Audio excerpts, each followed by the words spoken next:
want, you never stop thriving, hustling, and showing up. Because you know, even if tomorrow is not guaranteed, at least you've got control over today. But it's not enough to believe it, you've got to live it too. With the right partner by your side, providing you with all the support you need to forge ahead, and reminding you that now it's your time, not tomorrow, today. Today is yours to create greatness, to achieve your dreams, to reach your goals. And with FCMB, today is yours in every way. FCMB, my bank and I.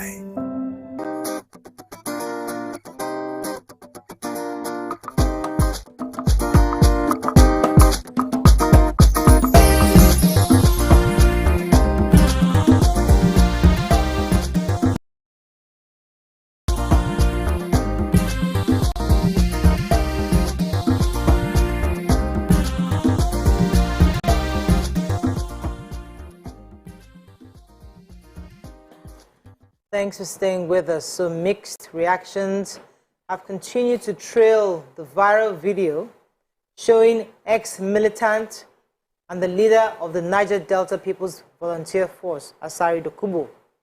In the video, he was seen brandishing his heavily armed troops as he walked to an event with his entourage. Part of his entourage were non-state actors bearing rocket-propelled grenades, general-purpose machine guns, AK-47s and all. What are your thoughts on this, on the back of the fact that many have complained of the influx of arms into our country, the proliferation of arms to non-state elements? People who have guns are coming into, we just had an issue recently where Kuje prison inmates were set free. We're having issues where in Abuja, criminals have been let loose. And now we're seeing a man walking through a town with not just AK-47s, but serious ammunition, like somebody going to war. What are your thoughts on this? Do we still have a nation? Is this still a country? Are there still rules? Do we have leadership? Please call us, because we don't even know where to start this conversation. You can call us on 081-270-536-870-9139-076-948. You can tweet us on TVC Connect. Please hashtag YourViewTVC so we can read your tweets. And I'm almost frustrated of talking because it's like all we do, the only ammunition we have is to talk. Our mouth. And I will never advocate that we stop talking, because they will say, we're not telling Nigerians, not telling each other the truth. We tell each other the truth every single day, but nobody seems to be listening. What are your thoughts when you saw that video? Who are those people? Who are they? Are they policemen? Are they security operatives? Are they ex-army? What exactly are they? What question are you asking? No, I'm asking now because I don't know who those people are. Dokubo is no small man. He's an ex-militant. And this is what, he was known for. The guys around him, those weapons are not new to him. They are well trained. They know what to do with those weapons. And when I saw the video over the weekend, my fear was, YK was talk about how if we lose our democracy and our structure of governance, we'll fall back to local warlords. This is a local warlord. In the Joy area, they never born you. When you call their name without voice, with respect, with humility. There's not, even the government in power know better than to belittle Asari Dokubo. And so when you see him doing this is a kind of reminder. I don't know what they are asking for this time around, but this is probably a reminder to the people in power. But we did here. We still did. We are the powers that be. We are the powers that be. And whatever kind of deterioration of our unity, our sovereignty that we have, that has gotten us to bring these guys back. Asari had left this country for a while. He went to start a school in Benin Republic, his university. He's piped low for a while, just reduced it to just comments.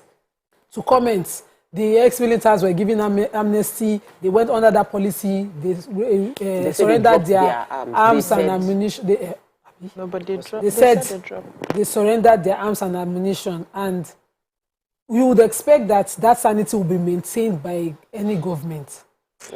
The fear of this coming back and us reducing to local warlords is not something that Let me come to your thoughts. BC, So what I see here is that when a system is not working, when a system is not functional, everybody takes advantage of the loopholes to show forth their power. So everybody's looking around and they say, okay, it seems like a particular set of people are doing so and so, and the government is really not doing anything about it. Why do I want to suppress myself if I can still do my own since the government is not paying attention? That's taking advantage of the inadequacies of government and, showing, because after all, there's no system. Who will hold me? I will point that you have not held this, you have not held that, you have not held this. Why do you want to hold me? But in everything, I would have wanted him as a person to calm down. Because Asari? yes, because it wasn't a ceremony he was going for. I don't know. Was he going to fight somebody? I have no idea. The entourage around him was just too much for whatever ceremony it is that they were going for. In a country that we know that we are trying to ramp up people who have guns. Every day we read in the papers that the government is catching this person, they are taking so and so ammunitions, they are trying to find where the sponsors are coming from, even though they are not even sincere in telling us who these sponsors are, because I believe that they know them. But it will seem like you're not paying attention to how the government is trying to secure the nation, and everybody just wants to, because everybody can actually be a warlord. Every faction of the country have their people who they can say, okay, since it's happening like this, let us protect ourselves. And I know that the excuse may be, probably he's afraid that if he goes out alone, that people will come after him. Nobody's safe right now. And everybody tries as much as possible to, protect themselves. But I feel this is a bit too much for him on the streets to go out with that. Will I call it audacity now? As in on the streets, no police can come, no military on the streets. You don't know who Asari Dokubo is. You don't know who Asari Dokubo I do. is. These are people that the president at the time had to negotiate with them because they held the country to a ransom. And the thing is, with all due respect, this is what you get when you don't deal with one crisis. In another form, it will rear its head. So when you have banditry, you have Boko Haram, we treat terrorism with kid gloves, we have commercialized kidnapping into a full-time work. People have left their farms. People have left being cattle rearers to now say their job is to be a kidnapper. People have created a career. It should, in our GDP, we should include banditry, because obviously the train attack alone, 100 million naira being paid almost for. I'm like, where are they getting this? I had to sit down and I was meditating on 100 million naira that is being paid by all the people that are being released, and how much that will do for my Red 360 as a real estate company. How many people I would employ? The ripple effects in the economy if we had let that money circulate. But we could have raised that money. What am I saying?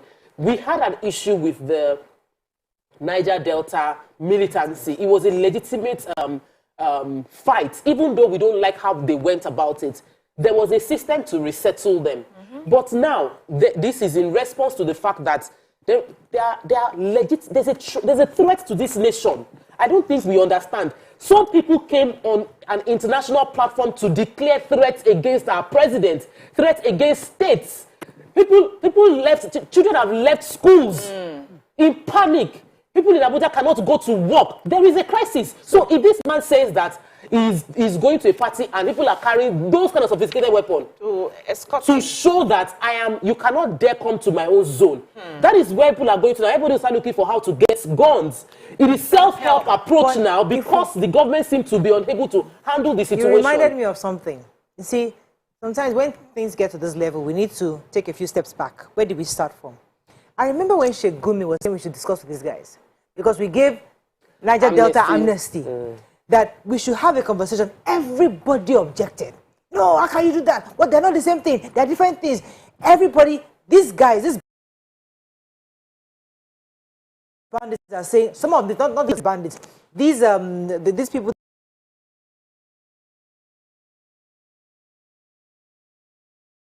the country, because on the premise that they'll be giving, they have a group, the Buhari's government specifically. So Sheikh was saying, let us have a conversation with these people. What do they want? Because now it has degenerated.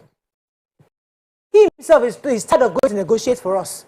So now everybody, all the various ministers across the country are already So, should we go back to the negotiation We're not table? even talking to one person anymore, Morayo. They're not It's more not people. like They're not more people. Different yes, groups. they are everywhere. That was the ground.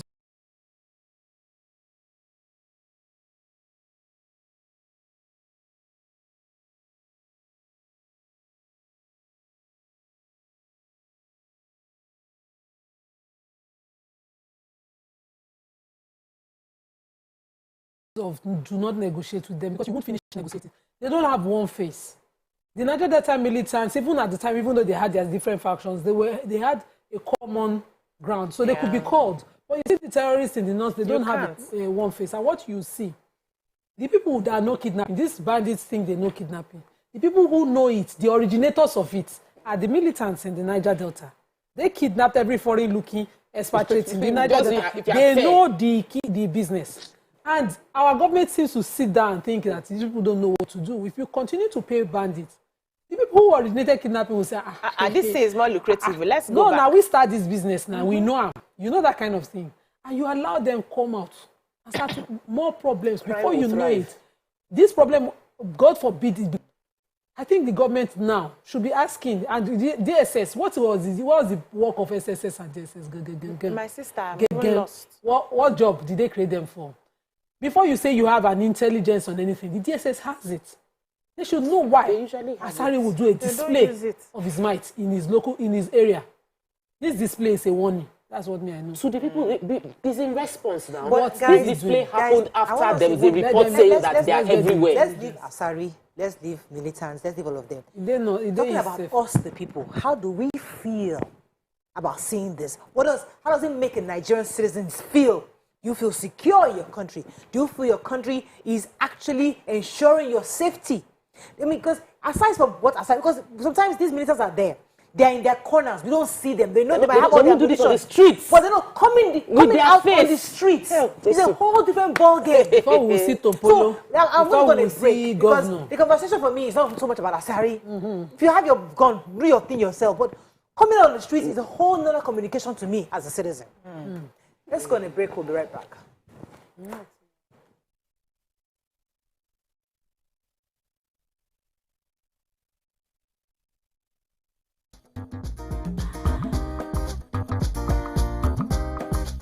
Stay tuned.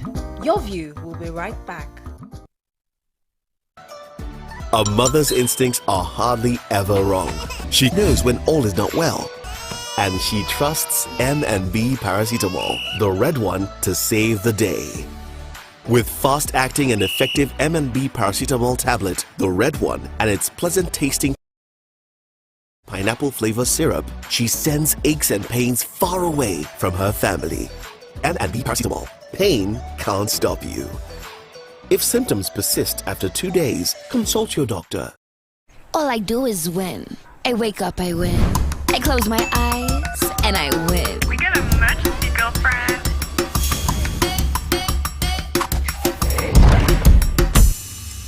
Keep up with me, come on, let's go. Keep winning till the world stops spinning. Independent women, come on, now let's get it. I'ma keep winning till the world stops. Wow, you look great. Did you just come from the salon? Darling Superstar, braids that stay salon fresh no matter what. Have you been disconnected because you didn't link your national identification number to your MTN number? Don't worry. If you already have your NIN, here are 5 easy ways to reconnect. 1. Dial *785 hash. 2. Text your NIN to 785. 3. Use WhatsApp to chat with Ziggy. 4. Use the My MTN NG app. 5. Visit mtn.ng/NIN. Whatever method you choose, make sure you get a confirmation message. If you don't have an NIN, simply visit www.mtn.ng to book an appointment, or just walk into an MTN store or NIMC center near you. What are we doing today?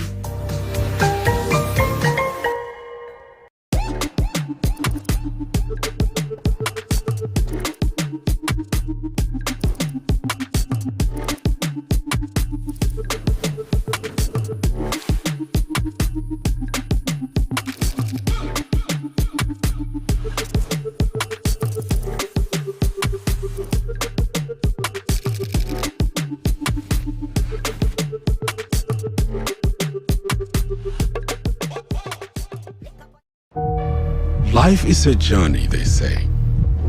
And the best journeys are never traveled alone. Whether it's starting that financial journey and needing stability, or needing the right direction for sound investments. At ARM, we are there for you through every phase of your life, even making the transfer of your wealth and assets totally seamless. And when you're ready to explore life after work, ARM doesn't just show you the way, we are right there with you. Come! Let's face tomorrow together! ARM, invested in your tomorrow. Everybody loves massive discount because it either helps them save money or get more from their budget. But sadly, every day isn't Christmas, unless like me. You've got to have the higher Thermocool Genpal Inverter Air Conditioner that helps me save 70% on electricity consumption. Plus, I enjoy multiple ACs even when on Gen. That's less bills and more comfort every day. So what will you do with your 70% savings? Get the new higher Thermocool Genpal Inverter AC and enjoy 70% savings on electricity consumption. That's less bills and more comforts. Higher Thermocool, always there for you.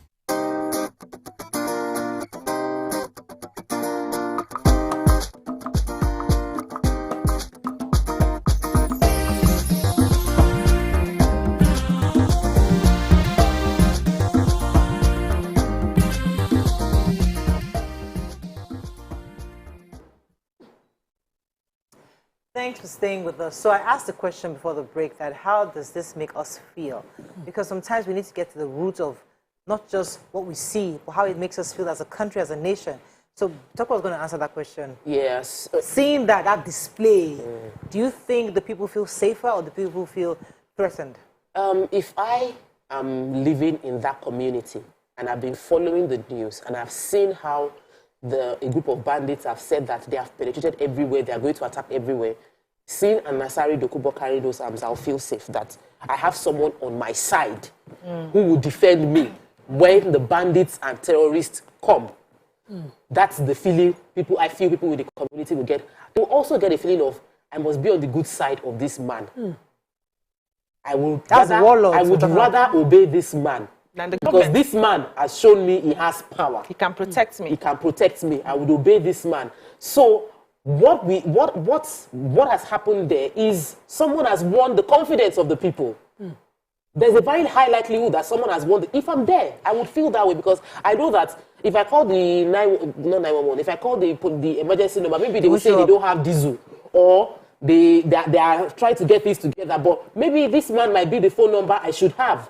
Because if I'm in this community and I call him, these are the kind of guns that will show up to protect me. If we want, for example, there's a feeling of safety. So juxtapose that with Lagos. So for example, now MC Lomona comes and gets guns. Would you not feel safe? I said, let's not start something we cannot finish. If we assume like a Sasari in a community making you feel, should we start getting some boys in different areas? Okay, would Lagosians in their own various communities feel safer? When somebody within Koshafe has... We're already doing it. How did we handle, as a child, I grew up in Amod of Mile 2 Estates, when they were robbing, they robbed our house, they were doing door to door, they wrote letter, they were coming. Like terrorists have written letter that they're coming. What did we do? We called OPC. We paid them. They came with their guns and their cutlasses, and they protected us. We did not get attacked. So who is fooling who? That state police is not what we need. So we are already using vigilance, we're already helping ourselves. So we have a difference. You have started. No, I'm saying. Because it's a form of state policing. 1 second now, it's a form of state policing. Because if you cannot trust the federal government or the center to protect you, but you rather an Asari Dokubo in your community that you know that you can trust, then who is fooling who? So you know we don't like to tell ourselves the truth. Absolutely. The federal government's policing system cannot protect Nigerians. They have failed in that. They are not ready to protect Nigerians. I want to use that word, and I know why I'm using those words. Because they should know that they do not have the capacity. In terms of number, they don't have it. How many policemen do we have over 200 million Nigerians. And some of them with VIPs. It's a game of numbers. We need to match the numbers. We don't have it. The ammunitions that we need, we don't have it. The sort of trainings that we need to equip these people, we don't give it. The sort of welfare, we don't give it. So who are we deceiving by telling them that the federal government can take care of you? It's obvious they cannot. We are talking about self-help. Every community saying, CO, it's only us that can protect ourselves. Right now, before you call on this one, they don't have fuel, like you mentioned, they don't have this, they don't have this. You need to come and report a case that they see koro in there before. You need to come and make a statement first. We don't have all of that. And we're saying that we can, within ourselves, we have local boys who around the street, vigilante, that will say, okay, come and stay in so and so place. We'll equip you with this. And they help. Yeah. You hear them ringing bells in the middle of the night. I'll come to you, I'll let you respond. No, I'm not finished though. Take your call and come back. Let me take Yakub. Good morning, Yakub. Are you there? Yeah, Mariah, I'm there. Good morning. Go ahead, please. I don't know, maybe you can give me just 2 minutes because I have a lot of things to say. Mariah, see, because of the time, I totally agree with all of you in the studio. Why? And then I'm not surprised that Asari is coming out like this. Why? Because is that this is the government tell us that they know who the sponsor of Boko Haram is. Up to today, they were not mentioned it to us. And then the government as a whole, since 2010, get the criminal, the hardened Boko Haram get arrested. They keep them in Kuje prison. They were not executed them until they were free. So what do you think? And then let me give you a tip, a just simple story here. Morayo, I traveled back home of recent. When we are talking about kidnapping, it is not only Fulani kidnapping now. Even the Yorubas. I can tell you that even the Yorubas, because they attempted to kidnap one of my friends, at the end of the day, they failed in the fourth time. And then I give kudos to Amoteku boys. And then when they failed this thing, the Amoteku beginning to monitor this guy. And then they were not telling the boy they were monitoring him. Do you know these people attempted to kidnap him again? And then Amoteku guys, they arrested them. When they beginning to mention who behind it, the people that we know in our village, they behind all those guys. They beginning to pick that they pick almost 10 people that we know in the village. So almost 8 people and then 2 Fulani among of them. So what are we talking about? I totally agree with Obi. Nigerian government can never police all the Nigeria. It's better we go to state police. Thank you very much, Jacob. Let me come to Nima because I know that you have... There's a wide difference between state police and what the OPC offered. I don't know what you saw, but I saw the excesses. I remember that I was living in Ibadan State at the time. If you lived in Ibadan State, the excesses was as bad as the power to rape a girl and there will be no consequence. Yes. That happened when we wrote GC in 2008. I am saying from experience. I'm not telling anybody's story. It's my own that I know. That the family of that girl can point to the boy who raped their daughter and he will say that the boy's family will say, what do you want to do? Let her come and marry and she'll continue an oppressive circle. That I saw. So these people, let's go back to Niger Delta. When they started in Niger Delta, they were offered amnesty. They were offered the NDDC to create. Who was paid? The communities or the warlords? The warlords. So they use terror to get their monies. They are not fighting any. You trust them. They are not fighting your war. You go clear for your high when they share money. Nobody is fighting your war. You need a civilized agency of government, structured democratically to protect you. Something that when something happens, you can take the person to a court and hopefully you can get justice. When you come to these people, it's one man's judgment. Okay. You cannot get justice. So you think that an Asari boy will kill a family's son and he will kill his boy? Is that how it works? Absolutely. Warlords don't protect nobody. They protect their own selfish interest. So absolutely, you are 150% correct. What we're trying to say is that there's a need for a closer police unit, all be organized. Yeah. So we don't want to see whereby their excesses is what we are saying. No, there are those ones that are not structured and they have the excesses. What I'm saying, an organized state policing system that will protect you and protect me is what we're saying. We're not saying that Asari's militancy is here to protect. I started by saying that this system, we saw what went wrong with the system when it happened earlier, and even people felt that the basis for kidnapping bandits asking to be funded and brought back was because we had done it with the militants. So they felt, if you do it for militants, you can do it for us too. That's one of the problems that we have. And once we start with one person, we'll be continuing it to be spiraling. But when you are faced with the fact that your life is at risk with bandits and external forces, you will say, the devil I know is better than the angel I don't know. So that for me is one of the challenges. BC mentioned that we don't have enough forces to fight the personnel to fight the crisis we are facing. Our personnel are still being used as VIP, even though the IG has said over and over again they should be withdrawn. They are still used as VIP. Number one. Number two, we are facing a criminal that they are willing to die for their cause. They know that as I'm going out, I will not come back home, and they are willing to go. So fighting those kind of people requires a different kind of intelligence. Yeah. So as the Asari Dokubo show of force, we can sit down here and say that we don't agree with it. But the people in the community might feel like, this is someone close to us. I know him. He knows me. He knows my family. And I better be his friend. It's not a solution. It's not a long-term solution. It is in no way a solution. I live in terror also. I live in terror knowing what happened. Okay, let me take this call from Oluwafemi. I'm sorry, but we all agree that what he's done here, this is criminal. This show of force is wrong. Criminal, what has the government done? So we have a government that is incapacitated, obviously, to confront these kind of militants. I don't understand why is this criminal, please? This is criminal. Sure. Don't we have a firearms act in this country? Yes, that kind of thing. Say that long go. This is not a legitimate.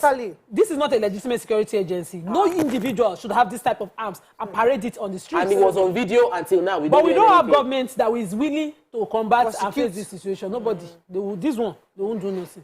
They will not do anything because the people who have killed, kidnapped, we're still negotiating if we should pay 100 million or not. Nigerians are upset. I didn't feel anything when I saw this because the news that gets me, excuse me, agitated is when I hear that a school was ransacked and several young children were taken away. We hear that people who have been taken away since how many years ago, some of them are getting pregnant and having children there. We hear that people who had the Abuja-Kaduna train that were kidnapped, till today, we are still negotiating how we are going to save them. Those ones that even saw the light of day. We're not even negotiating, yes. Those ones that even saw the light of day, they had to pay hundreds of millions to come out of it. That is what makes me feel bad. Seeing somebody walking on the street is left for government to decide this is against the law. We want to have a conversation with you. It's not my business. My business is the government should protect the people that they have promised they are supposed to protect. My business is that government should provide the infrastructures that will make Nigeria. See, Nigerians are suffering too much to be worried about somebody that is passing on their own with guns. That is not the problem on ground. What are you doing about the insecurity today? The Southwest states they've been hearing that they are all over the forest waiting for an information so that they can attack. What is the government doing? What are the Southwest governors doing? What are the Southeast governors doing? That is what infuriates me. Not that somebody is walking on the street. Let me take this call from Bob. Bob calling from Jos. Good morning. Are you there? Hello. Good morning, Mr. Bob. Hello, my sister. You're live. Go ahead, please. Yeah, my credit has been burning. I think you people should know that it's very hard to get, to get money now. I'm so sorry, you sir. have been burning my credit without picking it. I do apologize, money is very hard to come by. So that's apart. Well, I think we can see the level.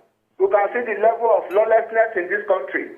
But from what you people have shown us, you can see the level of lawlessness. You understand? Does democracy permit lawlessness? That is the question I want to ask. Does democracy permit lawlessness? No. You understand? If democracy does not permit lawlessness, we should arrest this issue from individuals. It's just like a mountain having an army of his own.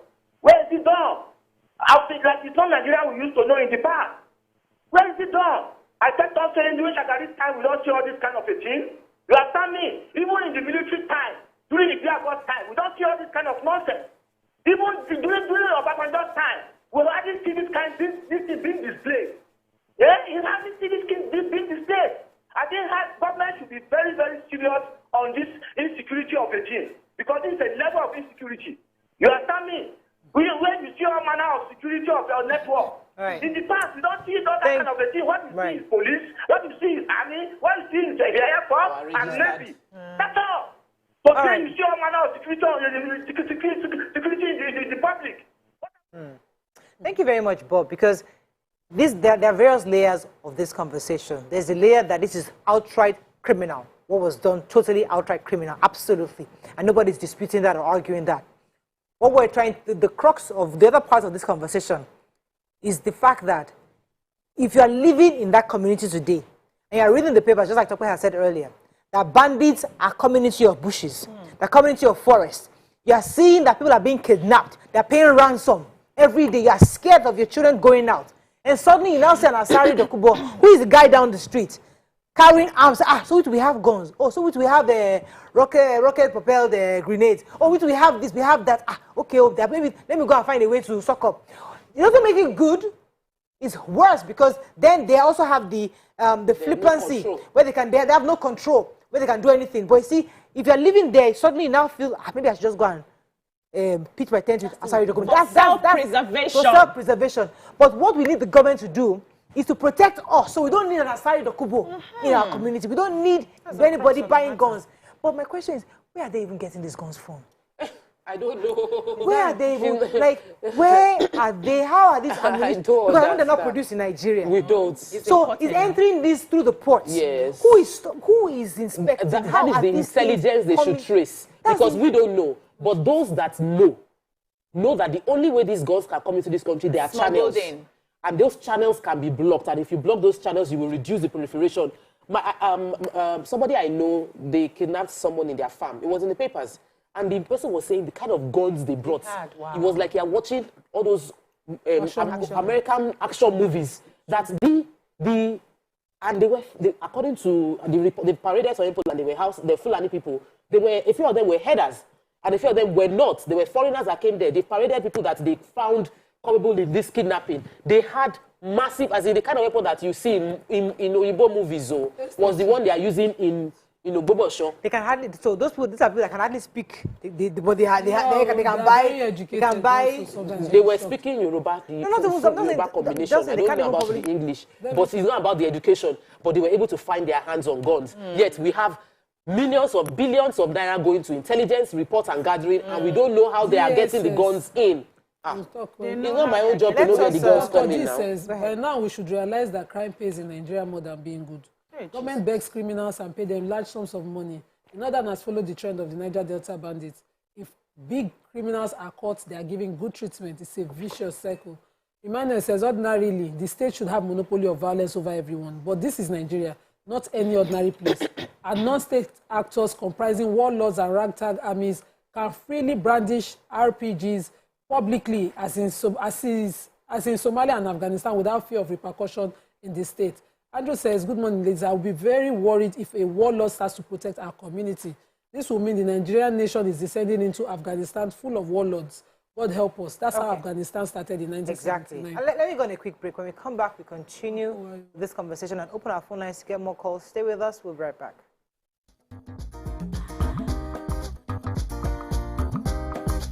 Stay tuned. Your View will be right back.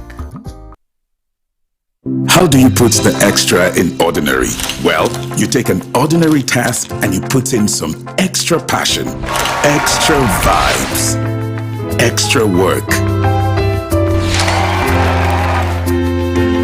And the expertise of your trusted partner, taking the extra steps to birth the extraordinary experience that tomorrow will be. Whoever you are, whatever your dream, you can count on us to walk the long road with you till you achieve it. Move to Stanbic IBTC Pension Managers today and let us help you retire well. Call 01-271-6000. Stanbic IBTC Pension Managers, a member of Standard Bank Group.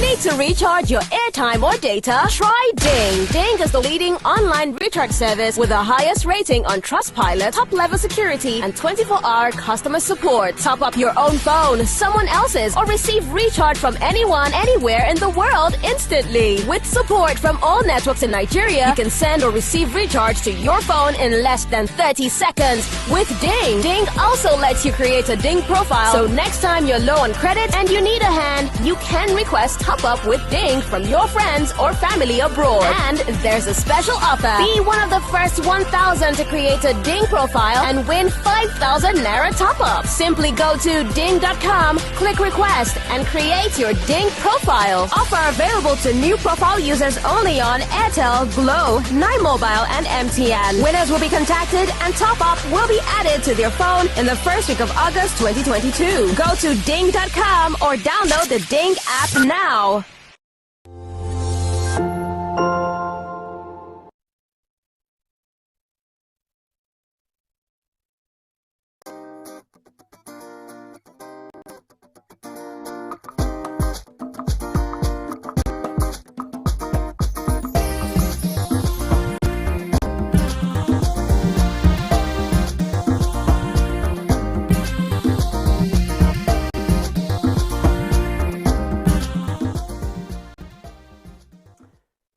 Thanks for staying with us. We're now opening our phone lines again to get more calls. 081-270-53687, 091-390-76948. Please tweet us at TVC Connect. Please hashtag YourViewTVC so we can read your tweets. You know, you think that in the last 48 hours that this video came out, would have heard from the police, DSS, the army. Somebody should say something about this. You know, the video goes viral and everybody just goes, Mom. You think in a proper state, in a proper country, we should have heard somebody say, we saw the video, we're investigating where the arms came like from. IG, you know, like we're doing that. Somebody says, we must have heard something from somebody. Are you Those sure who go with let me go and go check to Twitter. equity, you have to go with clean hands. What do you want to investigate? That somebody took a walk, even though we know that it's criminal to have all of those ammunitions. But he took a walk on the streets. He did not hide in the bushes. He was You walking. must prove to us where he got that from. Yes. Where he got, who he bought it from. Yes, but it's not easy to do it when you don't have the moral justification. You have failed in your own job. You have failed in protecting lives and But property. the law backs you up to ask those questions. The law backs you up as a claimed you were police. going to get Tucano jets to be able to erase all of the terrorists that have been terrorizing us. You have not done it. You don't have clean hands. You can't just question somebody without clean hands. Even if you want to show that force, you would have checked the caliber of the person you're coming to show force and understand the dynamics. The government needs to understand that Nigerians are vexing. Nigerians are upset. It's not about calling one person to question the person and negotiating with another that is even doing more criminal things. You need to balance it. What problem do we have? Insecurity. Who are those people perpetrating this insecurity? Terrorists and bandits. What have we done so far? How successful have we been in naming them, naming their sponsors? Because when you take them out, they bring more guys. You take them out, they bring more guys. So you need to name the sponsors. No. All the information that you said you have of the people where they stay, where they, the people who sponsor them, the people who put in funds, the people who are in government, till today we don't have them. Nobody's been prosecuted. And you say you have clean hands to go and question somebody who's walking on the streets. Let us face the problem. The Nigerian government knows that there's a problem in their hands. And I want to believe that right now they are hitting their heads together to see how they can solve the problem. I don't think this guy is your problem right now. Okay. So I think that you are correct. Nigerian government. But let me pause you for a second. I'm sorry, Nima. Well, that's on holding. Good morning. Are you there? I have a call. Hey, Morales. You're live. Go ahead, please. Yes. My contribution is this. My prayer for Nigeria is for Nigeria to have the journalists, the media, to have freedom of press like we have in UK. Because I realize that you people are afraid to express your feelings sometimes, not BBC or media in Nigeria, like we do here. Not that the government has failed. The government knows what to do, but they choose not to do it. In Zamfara, they turban the leader of bandits as taking Fulani. What does that say to you? Because it's Fulani, so they don't want to kill the Fulanis, not to offend the president. That's exactly the turban the man, taking Fulani, the whole world watch it. In Zamfara, he said he didn't beg for it. And he went back to the forest as a taking Fulani. Read those people that have been kidnapped. They will tell the same story, that it's the same people. So they know what to do. They have the capacity, but they don't want to do it. I always tell you, when this government changes, you will see the reaction. You will see that security will go down. People will now act without fear. That is the problem. A 9-year-old girl was trapped outside London here. Within 48 hours, they are ready.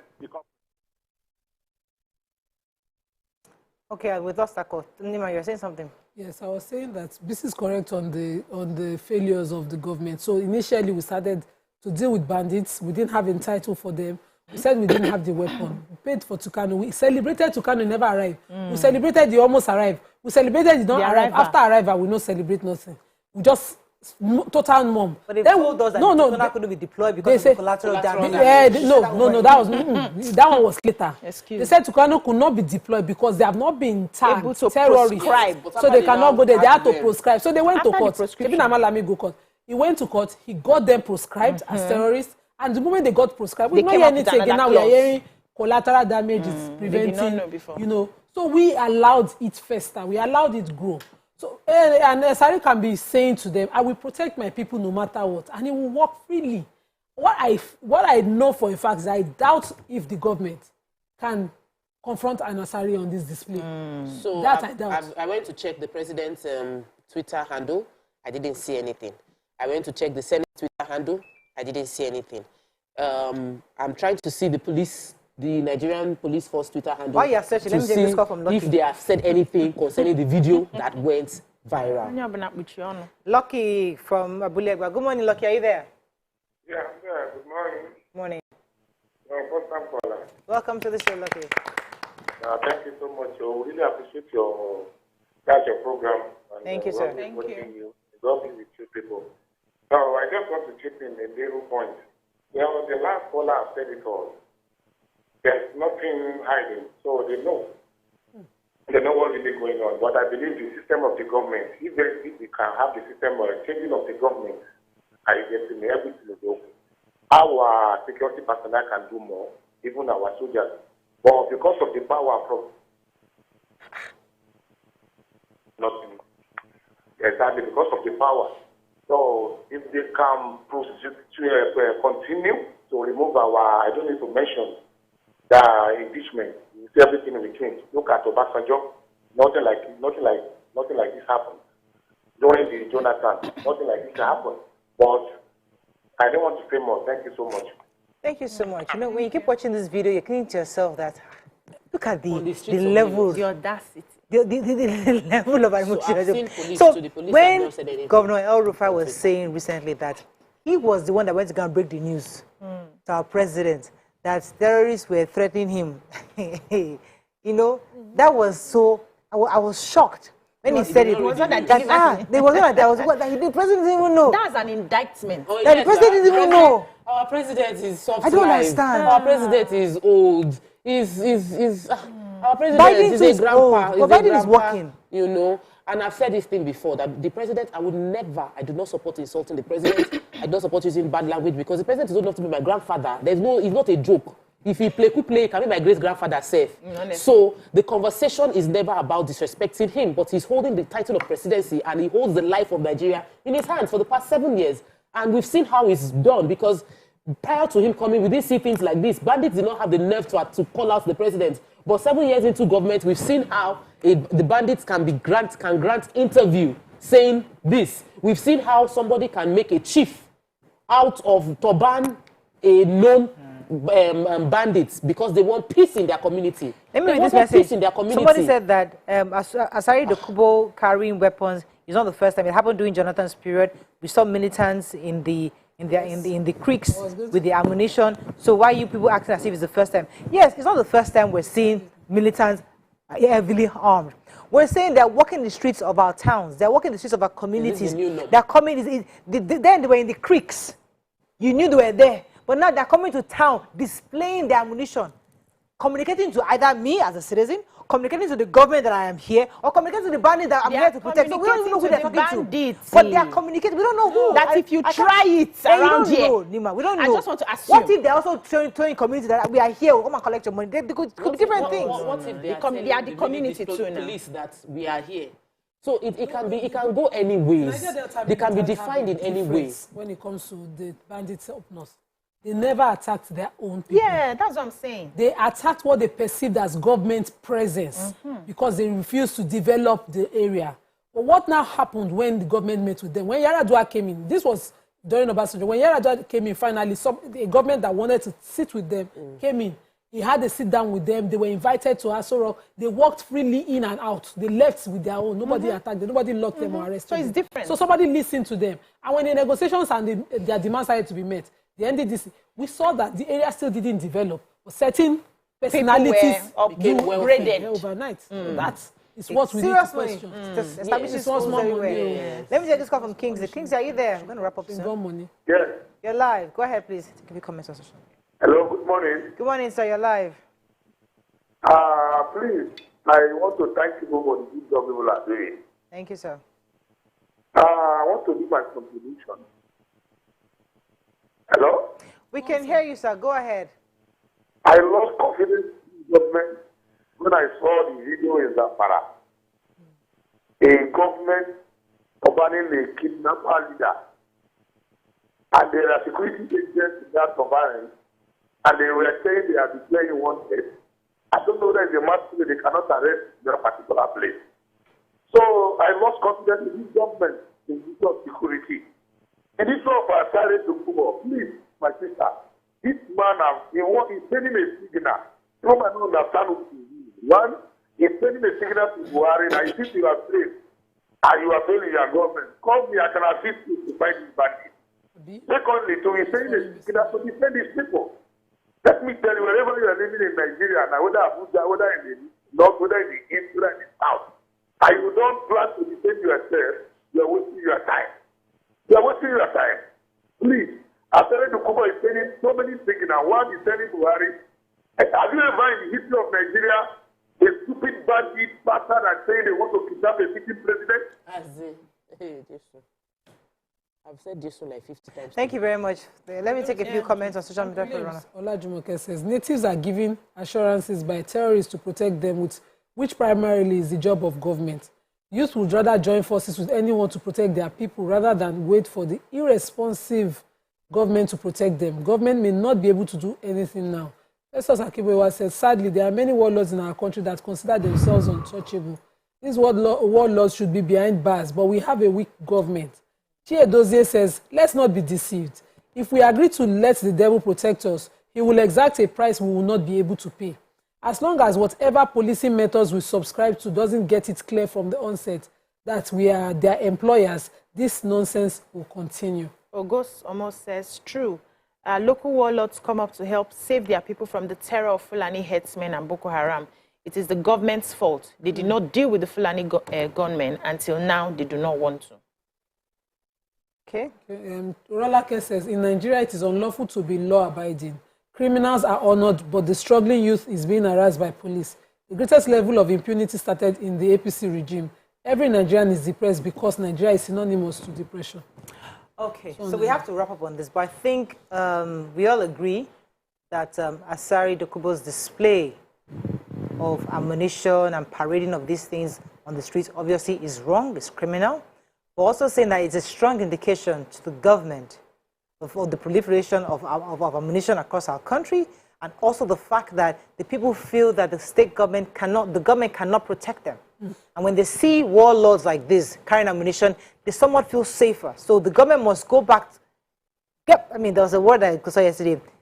Get back to your senses and see how you can ensure the safety of lives and property of Nigerians, so they don't have to depend on the community warlords for protection. Or fighting for self-preservation. It's really even more sickening that our president was told by a governor that one of the terrorists were terrorists that kidnapped the Abuja Kaduna train were threatening to attack him or to kidnap him. He was hearing it from the governor for the first time. Now I wonder, does our president read the papers? Does he even speak to his security aides around him? So these are questions Nigerians are asking, especially now that the Senate is even instituting, the PDP of the Senate and the National Assembly are instituting an impeachment proceeding after 6 weeks. They're giving an ultimatum that after 6 weeks, they're going to start the procedure for impeachment. These are real issues. Is the president aware of these? Maybe he's not even aware they are trying to impeach him. They might not have told him. So maybe we need to keep talking about this so that our president understands what the gravity of what's going on and what's at stake for him, because it's sad to see this kind of display, and the police, the Inspector General of Police, is yet to say anything against this display of ammunition. We've not heard from any of them. They just kept mum. How do you feel safe as a country? Do we feel safe? That's all we can take on this. Give you something to think about. When we come back, move on to another topic. Stay with us. We'll be right back.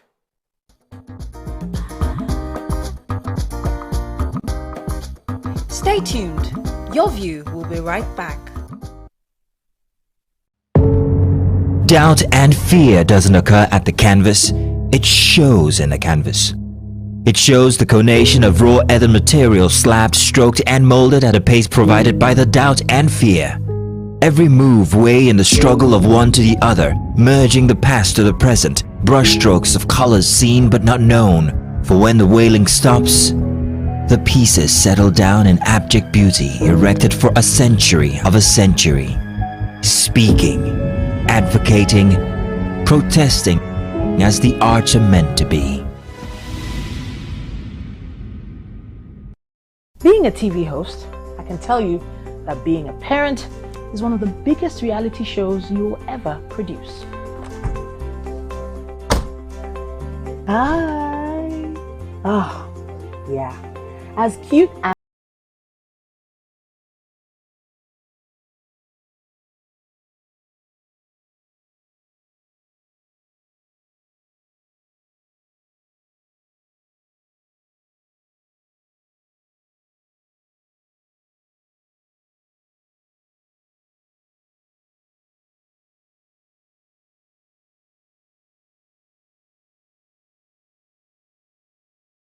is a nursing mom support system, a toddler's safe haven, and a young learner's academy throughout the year. It's comfortable, convenient, and with competitive pricing for the modern parent. So, while they learn through play, you can go about getting your pay. The TVC Staff Creche, open to the public from 7 a.m. till 6 p.m.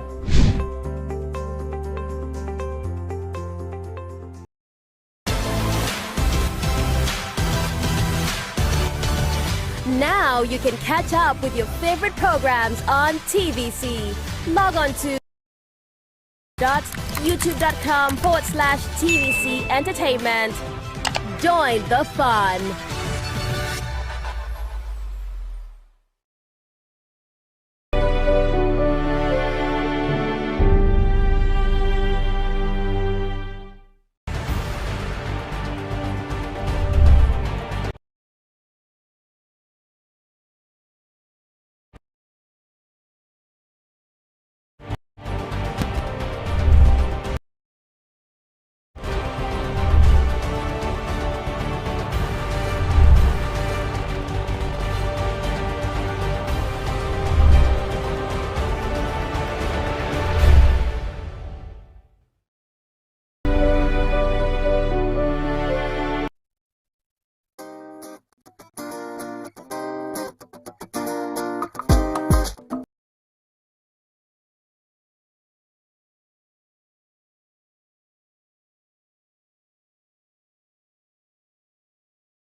Has 49 federal universities. We have 59 state universities and 111 private universities. And we have about 40 federal polytechnics and state-owned ones, and about 59, and private 76. So we have quite a bit of universities, polytechnics in Nigeria, but there's a bill currently being considered to create more universities. Do you think this is the right time? Or do you even think there's a need for additional universities? That's the conversation this morning. You can call us again on the numbers on your screen, 081-270-53687, 091-390-76948. You can also tweet to us at TVC. Can I please hashtag YourViewTVC so we can read your tweet? Of course, since this consideration started, ASU responded saying that you are yet to properly fund the existing ones, and now you want to create more. But there's also an argument that there are lots of children, as you took during the paper review, that are disenfranchised because they can't get into university. We don't have enough for these universities. So is there a need? Is there a real genuine need? And if there is, how best can we go to ensure that these youngsters who actually do deserve to get into university are not able to get into universities because of that? For me, it's like you have not finished feeding your children. You are changing timetable, food timetable. You are adding another, let's have mac and cheese, let's have this, let's have that. And they have been drinking Gary since. Let's do balanced diet, and you don't even have the resources for it. I think we don't know how to solve problems in this country. First of all, in solving problems, you need to take a look at what is obtainable in other places you want to emulate. Like you want to emulate the good things of other countries and how they have been able to stabilize their economy. You realize that they don't have universities the way we have universities. They don't churn out graduates doing nothing the way we churn out graduates doing nothing. What we need as a country is to ensure that we have enough production factories, we have enough businesses, we support enough entrepreneurs, so that when people finish secondary school, even before they get into, so that you are getting into the university at the age that you are aware of what exactly you want to do. We have a lot of students who get into school who are doing courses. They have no business doing courses just because they want to have that certificate. And when they come out, they cannot use that certificate because they are not equipped for it. They still have to go back to school to train for other things. That time that you have wasted in that university doing what you're not even going to be using for anything, if you had used it to, first of all, mature into doing something, getting a job, learning a skill, the skill right now is the most important thing we need to focus on. So we work on the existing universities, equip them enough so that they are functioning without having this back and forth ASU strike. And then we go into the skill sector and equip that aspect so that those ones you feel are rushing to universities can first of all know who they are before they get into the universities. Opening more universities right now is not going to solve our problem. Which money are they planning to use to fund it when they have not settled ASU? Okay, so the question is, all the millions of children that write exams every year, some of them are unable to get to universities because of this lack of, we don't have enough universities according to absorb these children. So that's part of the problem, and they're trying to solve the problem, but ASU is also saying timing is not a good thing because we have an issue with timing. Is this the right time to make this proposal? I'm trying to see the exact number of federal universities. I think they're trying to focus on agriculture, College of Education, and I think there was one more, I'll get it, but Topo, let me hear your thoughts on this. So I agree that we need more institutions to absorb the students who are releasing from secondary school. The number of people that write JAM in comparison to the number of slots available in the university is very discouraging for those even writing JAM, because it's like you're trying to pass through the eye of a needle. It's really tough. However, this is not the right time. And you know, we do these things, and it's as if we need to do a crash course on emotional intelligence for a lot of our, like all leaders must do. Before you contest for any election, INEC should start doing leadership. You must go through leadership program. Yes, you must go to leadership program. You must do emotional intelligence. You must do it like NLP. You must start, like, you must just have some basic, you do some basic course to help you understand where you are going to and how to relate with people and what to do, because this is a good policy, bad timing, and we've had a few of that. We've had ASU strike since, I think it was February this year, that they've been on strike. Since February, they've been on strike. And between that time and now, we now suddenly have 63 new bills coming. Currently, we have more private universities than public universities. And Nima mentioned something very important during the break when we were raising this issue. She said the conversation should be increasing the university's capacity to admit more people. Because we still have lecturers. Our lecturers are going out. I met someone in Atlanta last year. Very brilliant man. Is a mathematician. He was a mathematician in the university in the East. Oga is in university in America now. He's a professor in America. He's a professor that left Nigeria to the US and is lecturing there. Very smart young man. Looked at his life and what was going to happen being in a public institution in Nigeria, and he checked out. We think it is brain drain is happening in the medical sector alone. No, our educational sector too, we are having brain drain. So when you set up these new universities, Who are the lecturers? Currently, many private universities, the lecturers that are lecturing in public universities go and lecture in private universities, and they are tired to do the public university and doing more time because they get better pay consistently in private universities. We have a crisis on our hand. It is not about increasing the number of universities, but increasing the quality of what we are putting into the current university. Increase the theater hall. Use technology. We have technology. So have viewing centers where people receive the lectures. Only the ones that require physical practicals will be the ones who are opening more halls for. There are many things we can do. Let us think. Let me come to you, Nima. Your thoughts? I agree with Tokwe and BC, but I would bring the solution to Nigerians. Let me pause you. I'm so sorry again. Austin has been holding for a while. Austin, are you there? Hello, Austin from Enugu. Thanks for calling. Hello, Austin. Are you there? Go ahead, Nima. So I'll bring the solution again to Nigerians. The report this morning on the Punch says that between December 2021 and February 2022, that's 3 months, Nigerians spent, according to the CBN, $220.86 million on foreign education. If you convert it to Naira, it's 91-something trillion Naira. And ASU is asking for 1 trillion Naira of the money. And we're asking government, do this for us, pay subsidy, do everything in a country where we also refuse to pay taxes. Let's bring it on. I'm not a government person, no. Absolutely, no. I'm not a government person. With you. This is I'm just on this, just on this matter, just on it. Because when I saw the ASU president, I asked him. I know a lot of my lecturers. Professor Ekariale was one of the best in public law when I was in 100 level, and I was waiting to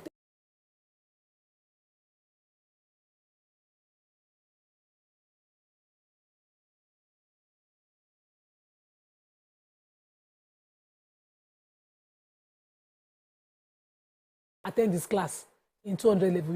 Before I reached there, he was already in the Harvard law school as a professor. So there's no kini there. I know professors of medicine in my own mother's family who, before I graduated and was able to go and meet them, they're already in Harvard as professors. So they call it career growth. But there's also this flip side of it. Our tests for everything foreign, our love for everything foreign. From the UK. Cambridge. Thank you. It was the test. And we did not know the flip. We did not know how this would affect the system. Even the president, all his 3 children, all of them. A Nigerian who is not Nigerian inside their hearts cannot change things here. Including us, not just people in government. Yeah. And as we are growing and all we are looking at is, if it's not foreign, this conversation that we're having here now, we're already having it in my house. We're already divided. Nima, let me pause you for a second. And I cannot win. You're going on the path that I think I really would want to go to. Because it's a conversation, it's a hard conversations we must face each other to solve. Many of us, because if we think about it, many universities abroad today, many of them are having courses online. Go to Coursera. Go to Udemy. Many of them are telling you, go and take this course online. Many of our Nigerian universities are still, they are not struggling. Many of them, they have embraced technology, whether you like to believe it or not. Many of our Nigerian universities, whether you like to believe it or not, have embraced technology. Many of them, what you are getting when you go abroad is the abroad certificate. Because the truth is, what makes you excel is not the fact that you had poor education in Nigeria. What makes you excel is the resilience the Nigerian university teaches you, the tenacity you learn from being in Nigeria, reading hard. In Nigeria, that's what makes you excel, because the course that you are doing today, as of today, is not available. If University of Lagos, for example, registers with Coursera, for example, many universities are doing this abroad, where they have their various lectures online. Many students, you can just be as equipped as your counterpart abroad. Have they registered with them now? Many of them are. What I'm saying, many. We need to do research on this. So they have. We sure that Nigerian universities are online. Some haven't. I went to LASU under Professor Larry Fagbon's VC-ship. LASU has gone far on all of this. In every course that you were taking, tech was a new thing. And even then, Lagos is continuing to improve structure. So I went to LASU recently, I saw new lecture theaters. They are mass comm. They had the radio. They are improving. They are putting money in. But will Nigerians be willing to pay for the infrastructure? They will not tell you it's government owned. It should be cheaper. Wait. They locked down the school upon when I was in 100 level, school fees was 14,000 something. They increased it to 28,000. We locked down school.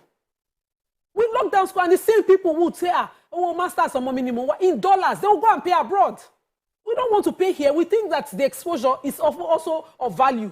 And the people, when they come to market, there was one from Birmingham University, one professor that came to market us in law school. He sold us the foreign idea, the exposure, and I was just irritated.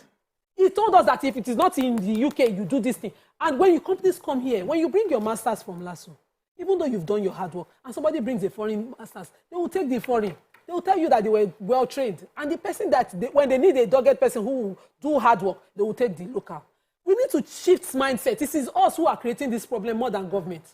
Our taste for foreign, we must kill it.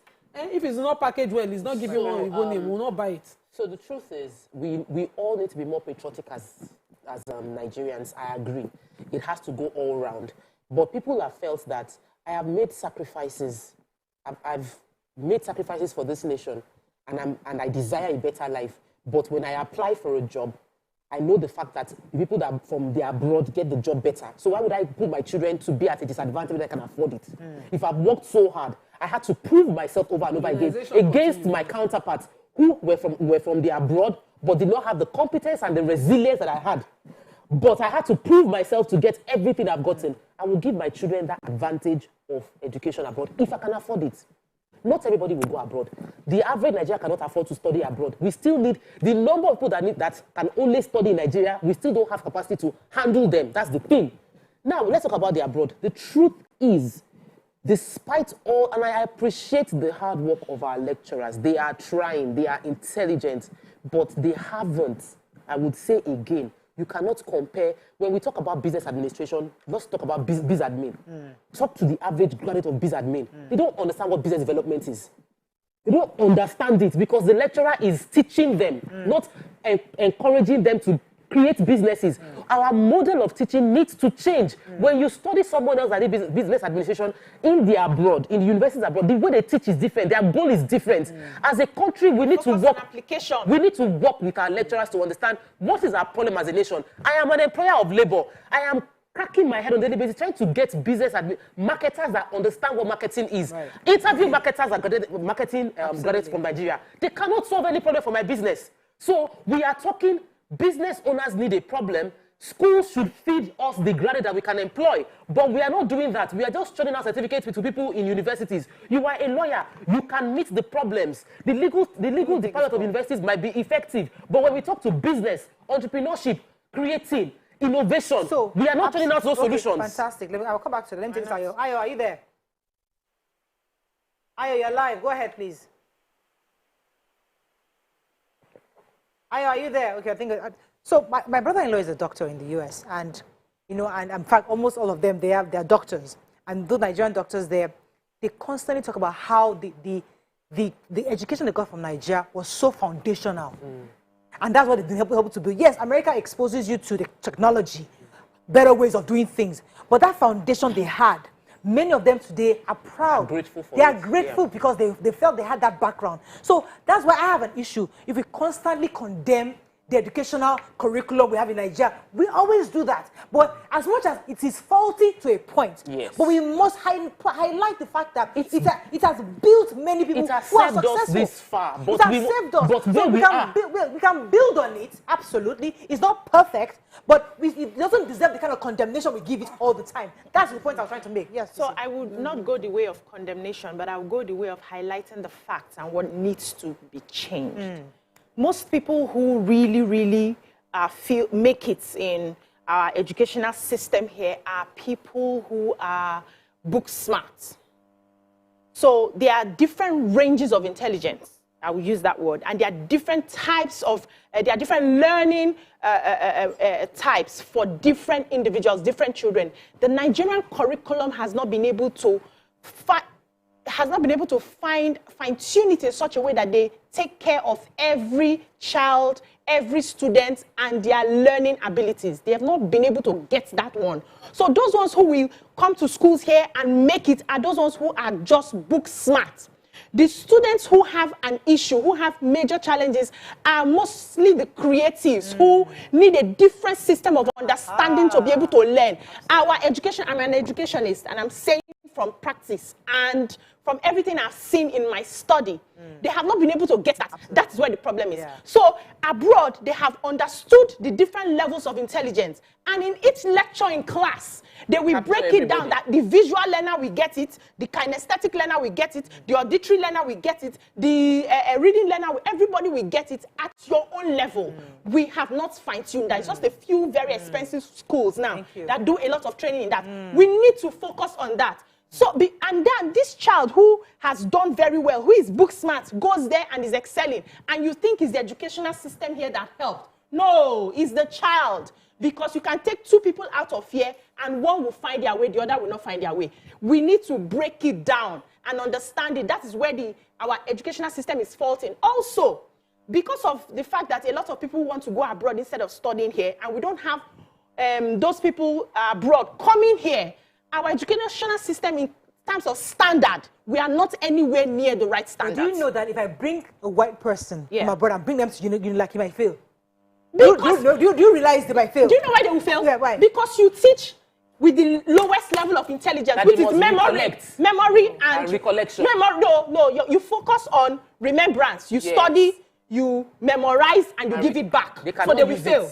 They can't use it. I can argue that. They cannot use it. Yes, what they use there is application. Yes. So we are not teaching you to memorize. In fact, cramming is not allowed. It's plagiarism. You don't memorize. We teach you, and then we give you examples of how you can apply what you have learned without calling it the name. So they will fail when they come here. But we excel when we go there. I've said it several times here, and I've used several examples where I came to the exam without my textbook, right, in the US. Good. And then I saw everybody bring out the textbook. People still don't understand that example. I understand that you say you need to explain this. Explain it well. People when you went abroad, what was happening? People went to exam with textbooks. So I had Law 101, and I was cramming all the various legal things in my head for my exam. Exam came, people came with their books because they don't want me to cram it. They expected me to know where to find it in the book. I get that. I get that, the application. That's I get application. That. But the point I'm trying to make is that our educational system is not as bad as we make it look. But what are we creating? I agree, and I also hear you, BC. What are we creating? I also hear you that there are various levels. That the smarts get smart and they're good. The creatives have a deficiency with our system because of the way it is done. Yeah. However, I strongly believe that that is God, I lost my train of thought. So what are we? Sorry, please. Let me just add this a little. How do you know that an educational system is good enough? The results. When the people who you have educated are able to sit down and create solutions to solve their problem. That's the essence of education. That's why we went to school. Enabling environment is not provided. You now can't. Let's be careful to encourage. If an enabling environment No. Let me finish. I've not please, spoken. because I Wait, understand. let me come to Nima. Let me come to Nima. Because I've been chipping in. But I don't want because I started by saying that people travel abroad and they have a right to. I haven't had education abroad. And I do not believe that education in the formal walls is the only way to succeed. Education. No, I don't believe that. I believe that every society must define what their agenda is. You can create 100 universities, and I will support 100 universities. If there is an agenda, if the government came up with this, if the bill was that our Greek industry has told us that they need engineers that would design seedlings. We import seedlings, Murayo. Seedlings. If the person that controls seedlings control your agri sector. So if you tell me that you want to create an agri sector that will produce seedlings, and you're creating 10 institutions across the political zones to meet this need, that is a goal-driven plan. Let Nima have the last word. I have to run. Okay, so let's be careful. There's no perfect system anywhere in the world. Yeah, true. If certain areas are what we are going abroad for, no problem.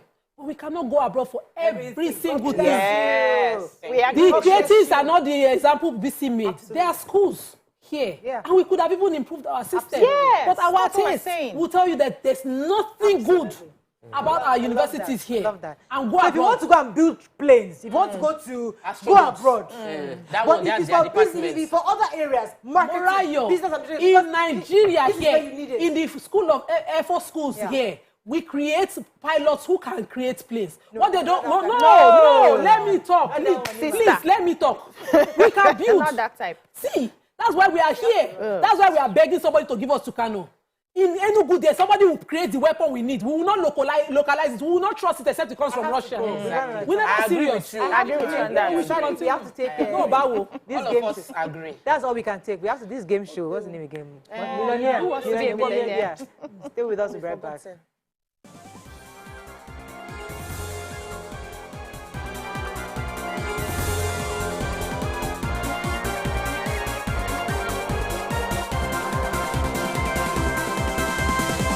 Further ado, let's play Who Wants to Be a Millionaire? All right, question 1 is for 5,000 naira, Chide. Here it is. Good luck. Which of these is a social media platform used for professional networking and career development? Linked Up, Linked Out, LinkedIn, Linked Down. LinkedIn, C. LinkedIn, no need to say ABC, just say the word. Okay, so it's LinkedIn. Correct, you have 5,000 naira. Question 2 is for 10,000.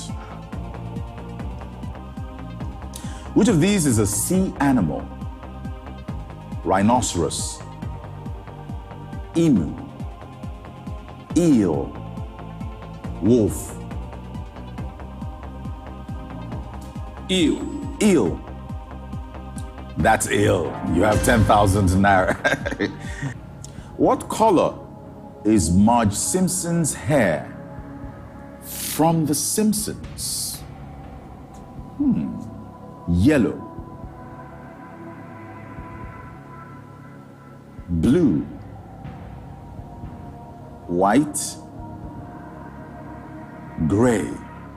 Yellow. Chide? Yeah, it's yellow. You're a Simpson fan? But yeah, I watch it. Yeah, okay. It's yellow. Final answer? Yellow. Yellow, yeah, yellow. Yellow final answer. Are you you're sure? Yeah, I'm sure. The hot seat cannot affect me in this one. You say what? The hot seat cannot affect me in this one. In this one? Yeah. Yellow. Are you sure it's yellow? Yeah. Marge Simpson. Yeah, it's yellow. Okay. Marge Simpson. Who's Marge Simpson? Is it the mother or is it who Bart's father? Is this Bart's mother or Bart's sister? Which of them is Marge? It's the mother. It's the mother? Yeah. I be the sister. In fact, I don't even know. Okay, Jesus. But I know that I shall know that it's yellow. That's why, and I know that it's yellow. Her hair is yellow. Okay. All right. You want to use a lifeline? No. No. So yellow is the one. Okay. You seem so sure. I'm still trying to think. Yellow. Final answer? Yeah. Final answer, yellow.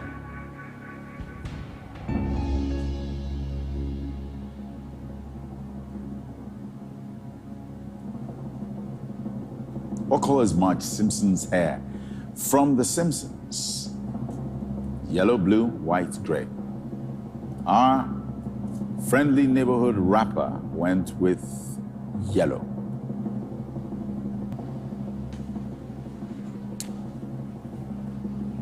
Chide went with yellow.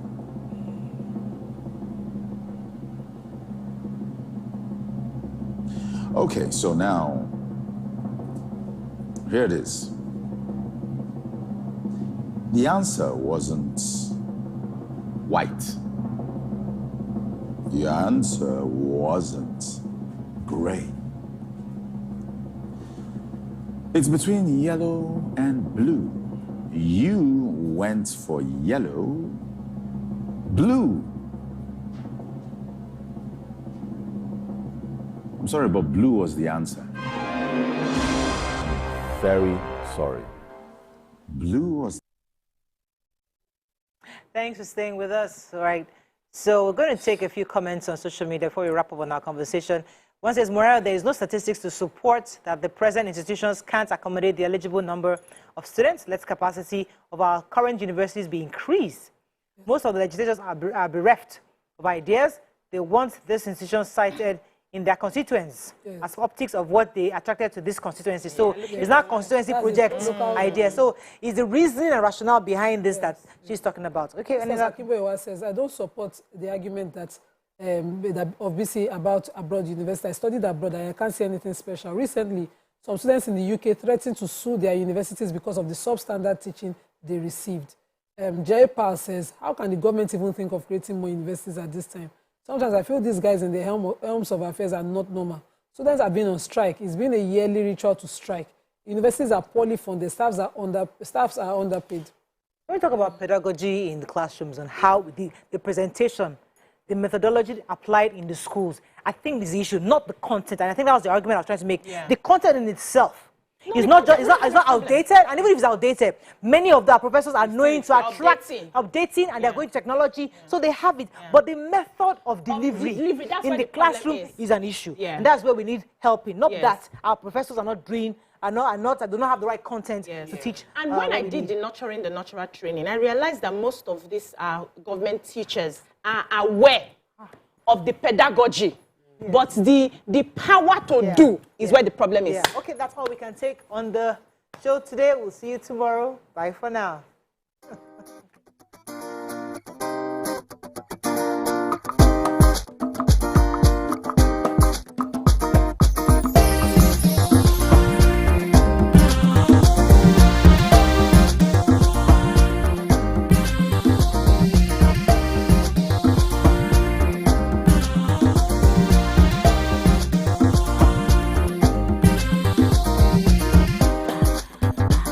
The following is a paid presentation by ShopX TV.